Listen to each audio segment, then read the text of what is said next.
Alright guys, welcome back to the Deacon Hoover Radio Network.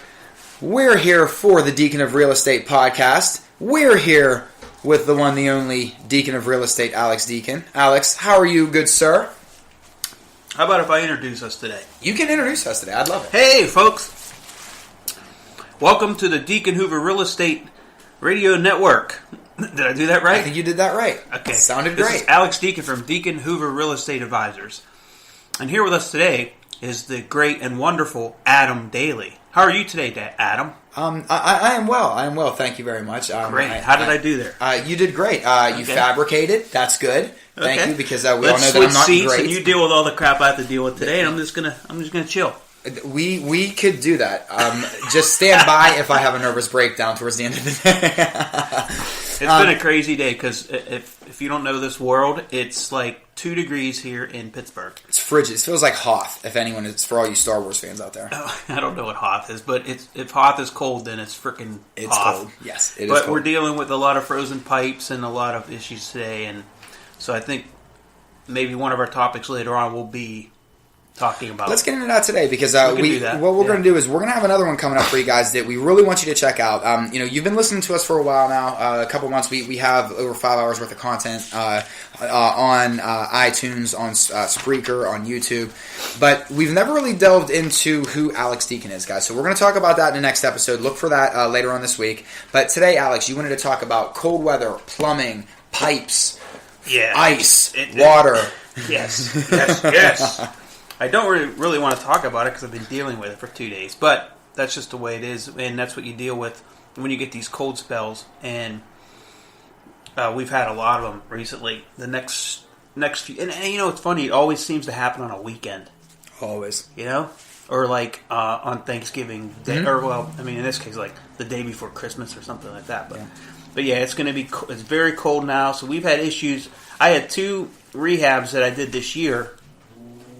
And you don't think about the plumbing at the time, but now I'm thinking about the plumbing because the person who did the plumbing on the one rehab ran the water lines absolutely irresponsibly and ran them up an outside wall and into a crawl space that wasn't heated, and it's like an ice block. So I got somebody moving in there today, and we got frozen pipes today, and I don't know how we're gonna work this out, but it's all part of the game. And then the other one was, it was done by a professional contractor. The guy's very good, but his plumber did some piping that shouldn't have been done, and now I'm paying the price for it because every cold day the pipes freeze. And so I got to deal with it. And this is like a $70,000, $80,000 rehab too. It wasn't just a small one. It was quite big. Wow. And in fairness, this has been strikingly cold compared to winters, at least in recent years. This reminds me when we were younger. This is how winter was. You know what I mean? Mm-hmm. But what are some good ways to avoid this? Because, like you said, that you kind of not that you per se overlooked them on these properties, but this kind of got pushed to the wayside. How can we avoid that? Because this is right now in Pittsburgh. There's a lot of properties I know that we have that are having issues with pipes, with their plumbing and stuff like that. So, I just had a phone call. You were here listening from my daughter, who's at home with my mom, and she's like, "Dad, we got water on the floor in the laundry room." I'm like, "Oh, okay." And then she started talking to me about it, and she said something, I think Situ did laundry, and I'm like, Situ is grandmother in my... Okay. Because I'm 100% Syrian. My dad was Syrian, my mom was Syrian. Born and raised in the United States, but no way. I'm Syrian, so that's awesome. Whatever that means. I'm American. I don't that's what I say too. I couldn't tell you what goes on I was in Syria born in Switzerland, or Italy or Switzerland, I don't know. But Situ, as my mom, she did the laundry, and I know that my laundry room will freeze up when it's really cold, even though we have a heater on in there right now. So that's kind of like when you're talking to a tenant, you kind of walk them through the process, like, oh, what's working? Oh, my sink's working in the laundry or in the bathroom, but it's not working in the kitchen. And then you have to remember how the kitchen's mapped out and where the plumbing is, and sometimes you can walk your tenant through how to get those pipes unfrozen. Like, oh, I think I know what the problem is. Your kitchen's over a crawl space, so get a hair dryer and get under that sink and literally just, you're going to have to do that. And a tenant's like, well, I shouldn't have to do this. I'm like, well, guess what? I live in a $300,000 house and I have to do it. So why is your life any different than mine? Just get under there and do it. Otherwise, I'm not going to be able to get somebody out here on a 0-degree day when you have people that don't have heat they don't have any water whatsoever, those are emergencies. They come before you. So what do you want to do? Now, are you proactive in letting? Do you tell tenants when they move in, listen, in wintertime, this is how you might want to protect this, or do you just you send out flyers? Because I've lived in certain residential areas where I've rented, and they have some don't. Do you advise that? Do you recommend that? Yeah, I do advise that. Although we don't have anything systematic in place, we do have an idea which properties are the like every year it's like the same ones. Okay. So we're aware of those ones. But the two I got nailed with this year, I mean, like I said, I did a $70,000 or $80,000 rehab on a duplex, and really nice place. I mean, this is no dive, and I just thought this is the last thing I thought I'd have a problem with. Really? And yet, each floor has had its problem, and it's not going to be a cheap problem to fix. So how would I have rectified that? I hired someone to take care of the rehab. They did a decent job on it. I mean, I can't say they didn't. Their plumber, who do you blame? Do you blame the plumber? Well, you really blame, you can, if your world revolves around blame, then let's blame the general contractor who I paid, because he oversees the whole thing. Mm-hmm. But I'm just a forgiving individual. I'm like, whatever. What's done is done. I didn't call him and say, hey, go fix it because it's your problem. I'm just like, I'll absorb it, I'll fix it, and move on. But I learn something every time I make a mistake, and hopefully I don't make that mistake again, because I'm really hard on myself if I do. So next time I do a rehab, and now I have kind of like a general manager who manages a lot of my stuff. So I have to, and he's dealing with a lot of this, so hopefully he's learning. So next time we run plumbing for a rehab, that plumbing's run on a heated wall, interior wall, or on a wall that's most likely not going to freeze and create an issue down the road. Gotcha. Now, in scenarios like this, when you have, I mean, you said right away, like heating obviously comes first, but when you have tenants just blasting at you, and right now, guys, we have to keep in mind, just to really paint a picture, and this isn't the worst in the country, but with the wind chill right now, it's like negative 20 in Pittsburgh. I mean, some estimates have said so. It is frigid. But the one thing that I picked up on is you said it's typically the same properties. So right away, it goes back to, like we always say, knowledge. Knowing your properties, knowing and keeping your tenants in the know. The more you can teach your tenants, they are protecting your investment as well. So why wouldn't you, like we always talk about, in a way they're kind of like our kids. Why would you not relay that information? Yeah, that's the thing is, you might think about, like, you're dealing with adults who know how to handle things accordingly, but if you look at, if you base your whole business model, if I'm going to own real estate and I'm going to rent to adults, your business model is flawed. Right. Because they may be adults, but some people don't know how to turn a hairdryer on, and they're afraid to get on their knees and actually put some effort into blow drying the hot and cold water lines under their sink. Yep. That has nothing to do with anything but common sense and putting a little hard work and effort into it. So you have to, when you rehab these properties, you have to kind of think like, okay, I'm going to be renting to a bunch of teenagers that don't really know a whole lot yet. They haven't got out into the world. Mm-hmm. And I need to make this property tenantified. I don't know if that's a word. Tenantified? Tenantified. We should be able to try and patent that. We should make it. Yeah, but we need to make it like tenant friendly. Right. That's it. So maybe pad all the walls. Yeah, exactly. But you have to make it tenant friendly. So, hey, that's my bad, man. I screwed up on the rehab. I'm the one that hired the person. You have to be very willing to take the blame, and that's what I do. So, and I'm working on another one right now. Just today, that's why I was late to this. Is I had to go over there and meet with the plumber and come up with some ideas, and we were bouncing some ideas off the walls, and we came up with something that I hope will work. Good.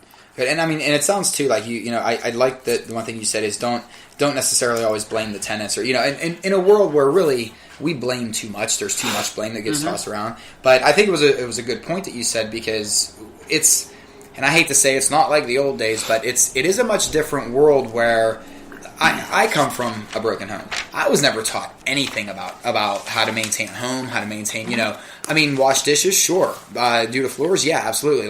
But I don't know anything about plumbing or anything about electrical work or anything. So you throw me into a house, I have no idea. And especially if you're unfamiliar with a property, you don't know, you start to figure out what room the sun comes up on, what room the sun goes down on, but you don't know what's going to be the coldest room in your house, where the wind's going to hit, until you've really been in that property for a full year. As a tenant, to be the devil's advocate for a tenant, they don't know any better. And they expect things to work, and when they don't work for them, then you're the bad guy, or they're frustrated, and it happens. And we deal with that on a regular basis. But I guess let's just stay on track with, we're talking about cold weather, what we can do to eliminate any frozen pipe issues that can really lead to major issues down the road. So what will happen is, it's like we have a bunch of vacant houses right now. So I'm going out tomorrow to look at a whole bunch of them, just to double check on everything. Because if the furnace was working last week, it may not be working tomorrow. So if I go out there tomorrow and the furnace isn't working, and it's a boiler, and all the radiators are filled with water, and the boiler's filled with water, and the heat's not on, then what are those radiators turn into? A big ice cube, and they split. And you're talking, and then when the weather breaks and it thaws, that's when the real damage occurs. Because now you have the water reinstated. Now it's not frozen, right? And you have an indoor swimming pool in every room. Wow. So that's where you have to check on your properties. So anytime you have vacant properties, it's best to winterize them. Have a professional winterize them, because you winterize things differently depending on what kind of heating system you have, and or check on them on a regular basis, especially when you know it's going to be really cold. So what you're saying is, even though we know that weathermen just roll the dice and flip a coin and say, hey, this is what it's going to be, listen to the weathermen at least for certain properties that are problematic. It's better to be safe than sorry. Yeah, it's the snow. I don't care if there's 20 feet of snow. That doesn't bother me. It's the cold. The cold causes major problems, and when it thaws out, if you are completely out of the loop and you never go to your properties, when that ice cube finally thaws out, that's when you could have just loads and loads of damage.